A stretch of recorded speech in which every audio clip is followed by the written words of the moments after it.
there are a number of shills for Disney, people who are covering for Disney and really hiding information, but we call them out one by one here on the Legal Mindset. And today we have the Wall Street Journal coming out here and covering for Disney, laying down cover fire for Disney, and frankly misleading, right, and presenting information that is not entirely inclusive of all of the facts on both the real estate deals in Florida and a lawsuit. So as both a Florida attorney and a specialized in special district law and real estate development, specifically Central Florida real estate development, we're bringing you here on this channel the facts and fact-checking the Wall Street Journal as they attempt to shill for Disney. And mind you, let me tell you, there is a political motive here. So let's get right into it today. As always, guys, I am Andrew Esquire. I am a Florida attorney. And also, I'm here on my channel, The Legal Mindset, where we teach you to be your own judge. And we've been covering this Disney thing kind of in and out. And I've been on all over this because I want to stay focused and I want to stay honed in on who's telling the truth, who's not telling the truth, and really drive this one home. Because as we get into these lawsuits, as we get into these cases, it's going to get more and more and more complicated. And those that have not been following this the entire time, that don't know all the details, they're going to get confused very quickly as this thing moves towards either settlement or trial in the lawsuits, and frankly towards a broader resolution, the general conflict between Iger and Disney as a whole, and DeSantis and the state of Florida. So these things are going to come to a head, but as they come to a head, I'm going to keep you updated with the law and the facts here on this channel. So let's turn over to this video. Now, the Wall Street Journal, surprisingly, actually has a YouTube channel, which is hilarious. But they put out a video that had a bunch of bad information on just the developments generally. So what we're going to do is we are going to review this video. We're going to go through it and we're going to talk about what is good information, what is bad information. So I'm just going to play this here and we're going to go through it and pause it as we get to comment on it. Of course, this is fair use and entirely transformative. So Wall Street Journal, deal with it. All right, let's go. Disney has canceled a plan to build a nearly $900 million corporate campus in Florida. Okay, let's stop right there with the 900 million, right? So we're going to get to that number. That 900 million, which people will say is almost a billion. So they're rounding up $100 million, which I think is significant. I think if most people had $100 million, that would matter a lot in their personal lives. But that's neither here nor there, right? That being said, we're going to get into that number because that number is deceptive. Whenever the Disney shills use that number, that is not the true number. So just understand there's a lot of messing around there with these numbers. Let's continue. Also shutting down a costly new hotel nearby amid a high-profile dispute with the governor. Okay, and acting as if the Star Wars Galactic Star Cruiser was shut down because of Ron DeSantis is absolutely insane. And you can see this is part of a narrative because this is the Wall Street Journal is painting this narrative. They're choosing to frame it this way. They're choosing to frame the shutdown of a poor business unit on Ron DeSantis. Now, they're not saying it directly yet, but it's implied, right? Why would you put those things together in an and? Why would you not cover these separately? And why would you not cover it from the light of Disney's failures rather than, oh, this is all because of Ron DeSantis? That's how they're ending the sentence. So they're trying to say, but this is all Ron DeSantis because he's an evil Republican. So this is all Ron DeSantis' fault. You can see how they're framing this. Obviously, this is what happens when businesses want to hide their losses. When businesses are having a bad time, we saw this during the pandemic, and let's say they've been running a bad business model. They can just say, oh, well, Rona, times are tough. We've got to cut back. We got to lay people off. We got to close the business. We got to restructure. We got to sell. We got to merge. It was a fire sale in corporate America for large, medium, and small businesses to pretty much do whatever they wanted to do because of that cover. Now, if you're honest, I believe in business, you should just be honest and say, look, we got to let people go. Sorry, but we got to do it. And just be straightforward about it. But unfortunately, Disney does not have the courage behind their convictions. And instead, they go and get their shill friends to cover things like this. Let's continue. The days of putting one company on a pedestal with no accountability are over in the state of Florida. Jacob Passy has been covering this story for the Journal. And Okay, so let's talk about Jacob here in a second. I'll let this play for a second. Explains why Disney is reversing course on two of its major investments. Disney was planning to create an office campus in Lake Nona, Florida, located in Orlando, roughly. That's inaccurate. So I want to point out that, first of all, for somebody who is a real estate specialist, he repeatedly throughout this video evidences that he not only knows very little about real estate, but actually knows nothing about Florida law or what's going on or jurisdictional boundaries. These are very relevant things. So Lake Nona, by and large, parts of it are within the city boundaries, but not all of it is within the city boundaries. A lot of it is within the unincorporated county of Orange County, Florida. So they've got to make that distinction. Now, the city of Orlando is kind of in a weird, if you ever look at the municipal map of Orlando, it is really weird because they go and they annex different areas, but you have to pay very, very close attention to that. So that's one thing that you need to really hone in on. And also one reason why the county mayor was actually really upset about the losses here. It's because of his particular demographics in that area. But let's continue. Roughly 20 miles from the Walt Disney World Resort. The campus was going to house roughly 2,000 employees, most of whom were being relocated from Southern California. Okay, I'm going to pause there. So, okay, Jacob Passy, WSJ. Well, SJW is not too far off. So the question is, okay, let me know, who is this guy and what is his, bona fides to be reporting on this here. So if we look over, as I often do, at people's, CVs, and I take a look at what they're doing, what they're up to, we can zoom down here. We see him, okay, he's covering travel. He was really recovering travel. So he's really a travel reporter. He's not really so much of a real estate reporter. Then he just moves into general grifting at Market Watch, covering travel, personal finance, and real estate. So all those things that millennials think are cool. They're like the buzzwords they use when they're talking about stuff. I say that as a millennial, right? And then you pop over to his Twitter, because he's got his Twitter profile right here. When you follow that over, what do we got here? We got travel reporter. We got he/him, pronouns in the bio. And we got the same-sex marriage here, as it appears. So, obviously, a lot of political statements here, a lot of political views here that somebody is going to take personally. So, I think this explains a lot about Jacob Passy as we're watching this video. So, let's continue to watch Jacob here. I think this is entirely relevant to the points he's about to make. And the campus was going to be about 2 million square feet, so multiple buildings, and it was a really huge development, both for Disney and for Florida. That is actually very debatable, because actually the impact of this particular development as a whole in Florida was actually not as big as most sources have made it out to be. In fact, if you actually look at the Good Jobs first page, which is a great way to track individual subsidies. In fact, if you look over here, you can see that Amazon, for example, is getting the largest known economic subsidy in its history. This is a list of the subsidies that are often given out to businesses to incentivize them to move places. So, for example, to move from one city to another city.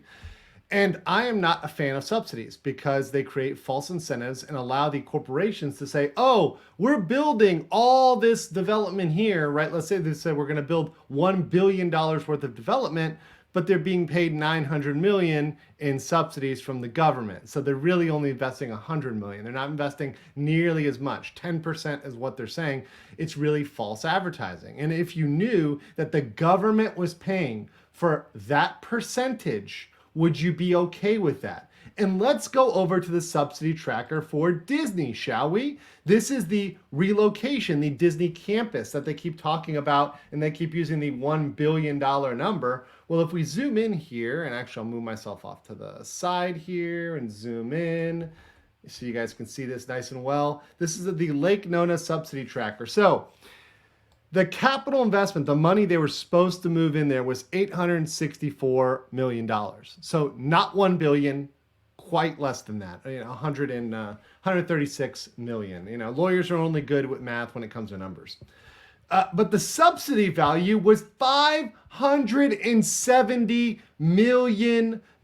So let that sink in. And my math and division ain't that good. but more than half, clearly more than half. Is that 2/3? It looks like 2/3 at least, right? So about a half, 2/3 is going to be paid in tax credits. So it's subsidies. So Disney was over 50% subsidized in this project. How does that feel? In fact, if anything, the taxpayers of Florida are doing and giving Disney money to move there because they are giving more money for this project than Disney is. When you go in your home to build something, does the government give you a subsidy? Next time you need to apply for a permit or a license from the government, ask them, hey, what is your subsidy program? I heard that you're giving Disney 50% off. So I want to get this for 60%, right? Because I'm a regular citizen. I don't have the resources of Disney. Are they going to do that for you? No, they're not. It's big corporate welfare. I think it's despicable. I think it's a horrible practice. And I think there should be a bar on it at large across the United States. Now, I understand it's a zero-sum game. I understand if one person does it, everybody gets to do it, right? But frankly, I think it's wrong and shouldn't be done. And I think that because normal average Joes like me, and particularly small businesses, they don't get $1 million subsidies. So why should Disney get almost $600 million, the majority of the cost of their project, from the people, the taxpayers of the state of Florida? Because by the way, those taxes go to things like benefits for those employees, like the infrastructure that's surrounding that campus. There's plenty of things that those taxes go to that everybody else is paying for. So why shouldn't Disney pay their fair share? This goes back to the fact that Disney never wants to pay their fair share. And that's, I think, at the core of the problem here. But let's get back into this. And also, in terms of geography, I want to point out I'll point this out later. In terms of geography, it's big, but in terms of that dollar amount, I'll do it now. In terms of that dollar amount, if you actually look at the dollar amount, this is the VA, the Veterans Association. The VA actually paid more money than Disney. The VA, which is a tiny piece of property right here, very tiny, hard to kind of see it on the map, but it's a very tiny piece of property right here by this lake south of the UCF building.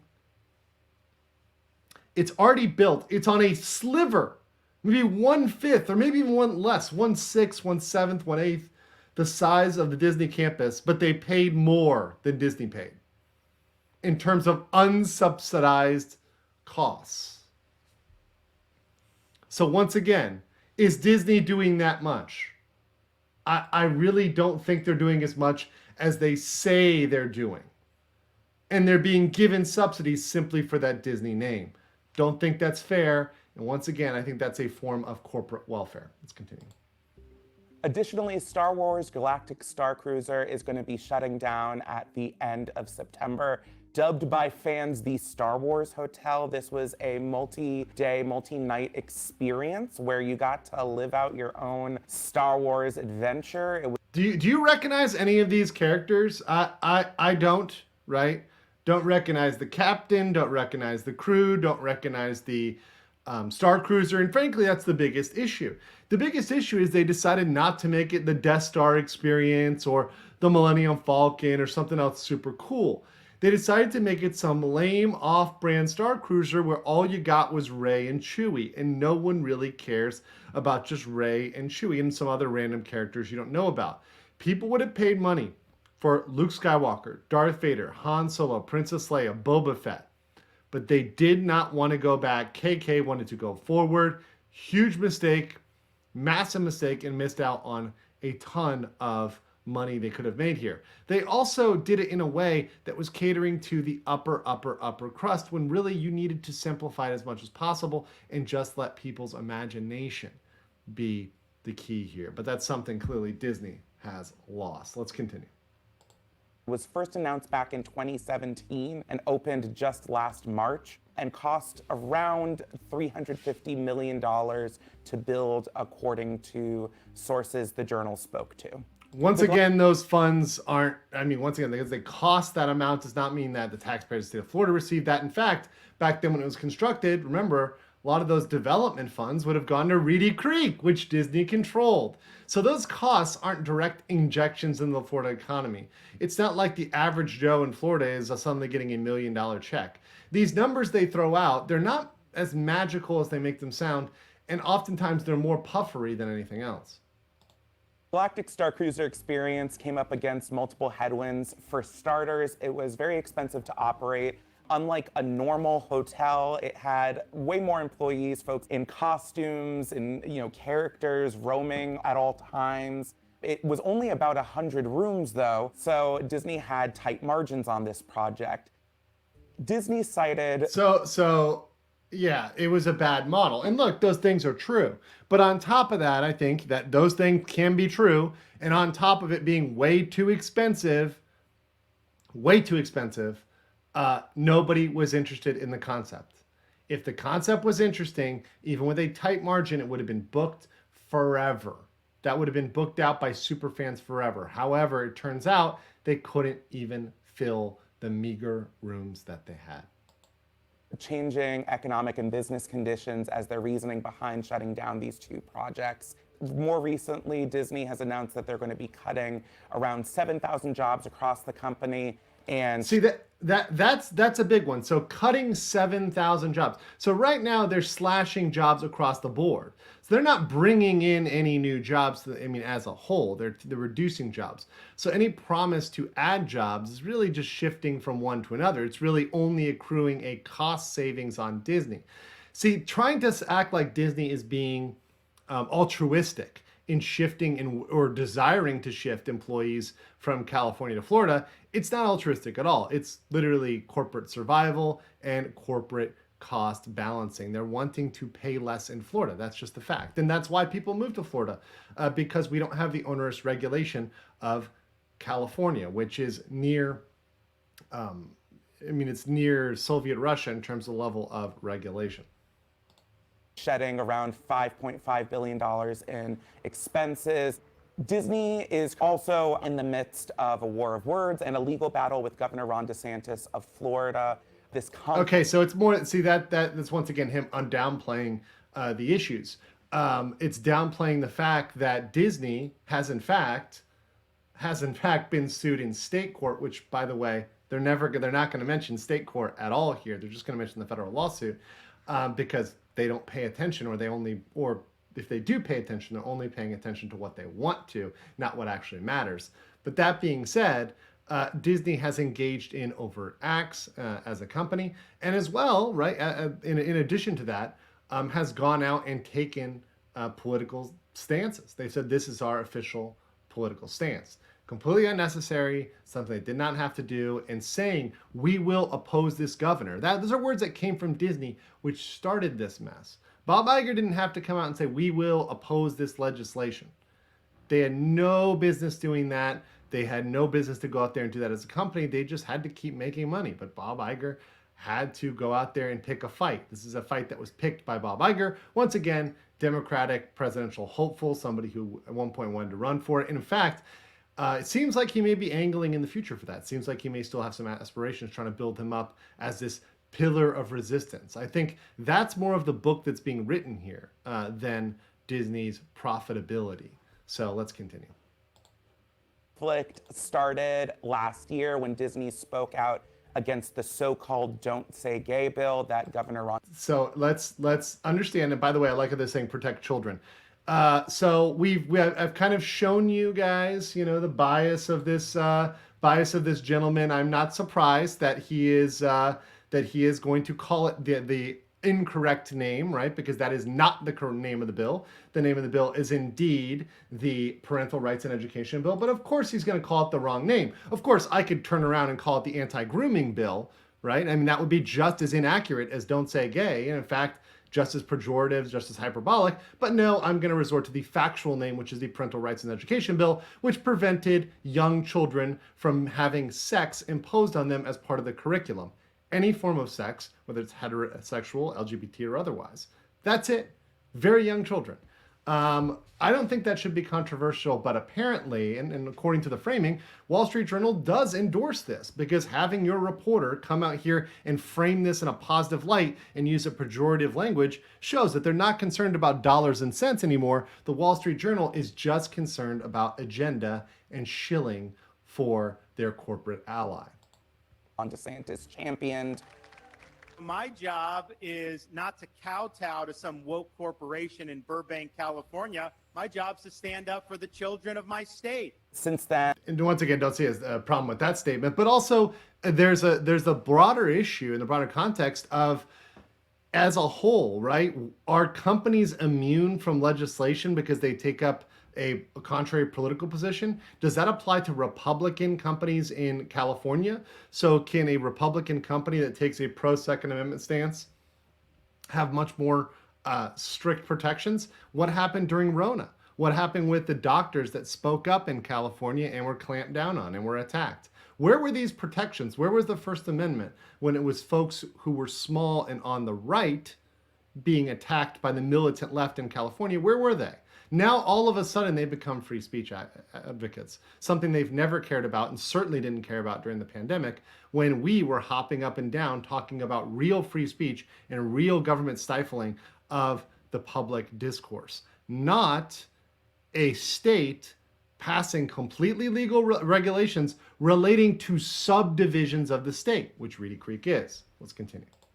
and he has championed a number of legislative moves aimed at the Reedy Creek development, which you see he doesn't even understand. You can tell, by the way, when he calls it that, he doesn't understand Florida law. So just and I'm glad these subtitles were on for that, because it shows he's calling the Reedy Creek development. And somebody, it's a little twist of words there, but anybody who uses language that isn't kind of entirely accurate, the Reedy Creek Improvement District, RCID, anybody who's in Florida, particularly Central Florida, knows RCID. They can say it by name. They use the acronym. They, in fact, don't call it Reedy Creek. They just say RCID. People who know. And it's clear Jacob doesn't know. I mean, I can't blame him. I guess that's something you don't learn at Tufts University or in New York City. They just aren't teaching you these things up there. And I get it. It's not something that is common in New York law or California law or in any of these liberal places. But Florida is very development friendly and does have these special districts to aid development. The problem is that the Disney special district was not like any other special district. It was far beyond that. To control the land where Walt Disney World Resort is located. He shifted that and put in his own political appointees into it. See, clearly he doesn't know, because that he shifted that. The legislature voted to sunset any special districts before the 60s, right? Before a certain point in time in the 60s. That was 6 districts, not just Disney. So they were going to sunset those. And they came up with a special accommodation to help out Disney to keep their district around and transition into a board that functions much like other boards in Florida, all of which multi-county boards are appointed by the governor initially. Sometimes they transition over to a landowner election model later, but they're all appointed by the governor off bat. So this is nothing new. This is nothing strange or unique. And by the way, those that complain about, there's been those Disney shills that talk about Daytona and the villages, those operate entirely differently than Disney did, had much more limited powers, and are often controlled by a number of entities, not just a single entity. They have more stakeholders than just a single stakeholder. To a new board that oversees that development. The corporate kingdom finally came to an end. In response to the changes, and that's a reference to the solely Disney-controlled Reedy Creek Improvement District that had powers beyond even cities' powers. They had a power for a nuclear power plant, a power to be exempt from taxes, a power to raise the property tax at a 3 times rate of what a city could do. Really unprecedented.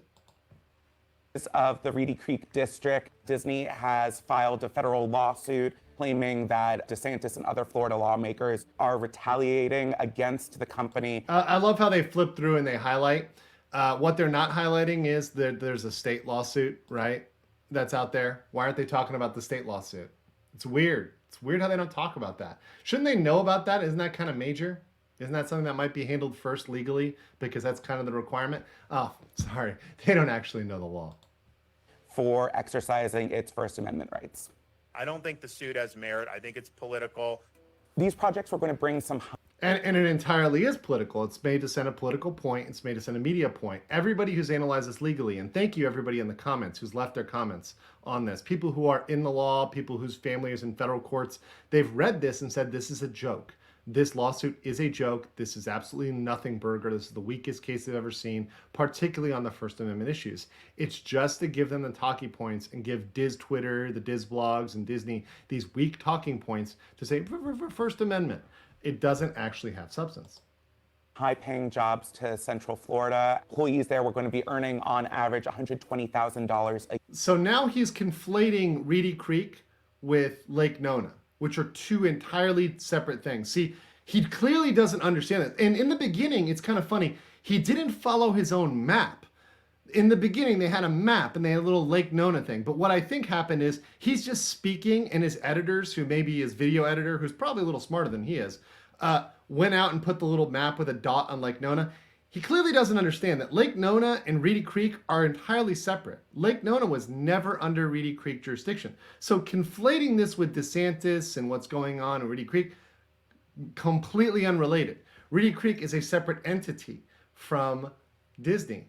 And that's something that Iger makes a mistake on, and clearly our boy Jacob here is making a mistake on as well. Now, he is talking about the Lake Nona development and the jobs that would bring there. This is a lie as well, but we'll clear that up in a second. A year. So you can imagine the impact to local tax revenues and local businesses that were going to benefit from those workers being relocated to Florida.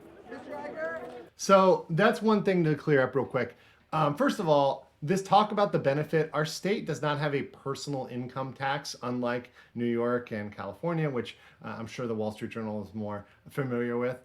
So they would not be receiving any additional income tax revenue from those employees with their high-paying jobs. Those high-paying jobs, the numbers are frankly irrelevant. They also could change those numbers as they came to Florida, could drop those numbers as they came to Florida. They could also fire people and rehire them over there. On top of that, in addition to that, the issue is that a lot of those taxes and those things that were going to be collected would never be paid, because what they do with the subsidies, and I kind of showed you that, is they defer them, right? So we showed that they're going to give out $600 million in subsidies. They were never going to receive those subsidies. That was always a kind of red herring there, right? And of course, meanwhile, at the same time, they're closing a deal with diversity companies to include more LGBTQA++ and diverse content for kids. So while they're paying for this, they're not willing to pay for actual development costs. They want the taxpayer to fund their development so they can continue with their woke agenda. Disney CEO Robert Iger had previously committed to investing $17 billion in Florida over the next decade, bringing thousands of jobs to the state. But right now, given these changes, it remains to be seen whether that actually happens. Actually, that's another thing that they're lying about, and the Wall Street Journal is lying about, because they, once again, throughout this, have been misrepresenting, is that those jobs are not only not going anywhere, Disney confirmed that a majority of these jobs that they planned, and of course, mind you, a plan is not a guarantee. There's nothing in writing. There's no concrete promise, right? Amber Heard planned to pay Johnny Depp a bunch of money. She didn't do it, right? A plan is just a plan until you actually execute that plan. So Bob Iger saying, yeah, we planned to do this, but it didn't work out. They also planned to gain a net of 4 million subscribers on Disney+. Turns out they lost subscribers, not gained. But if you look at the actual memo from Disney, and I found this on, this was a great one from Blue Check on Twitter. Diamaro reiterated his memo, this is a Disney memo, that the company still plans to invest $17 billion, even after all of this. So this talk about them deciding to pull out or not do these jobs or anything else, including the addition of around 13,000 jobs. The company currently employs more than 75,000 people in the state. Disney declined to provide specific updates on that investment, but previously announced plans to update park attractions, expand the parks, and add more cruise ships to its fleet in Florida. I remain optimistic about the direction of our Walt Disney World businesses. So they're not going anywhere. They're not moving Disney. It is all BS. Make sure you guys are liked or subscribed. Catch you later. Peace.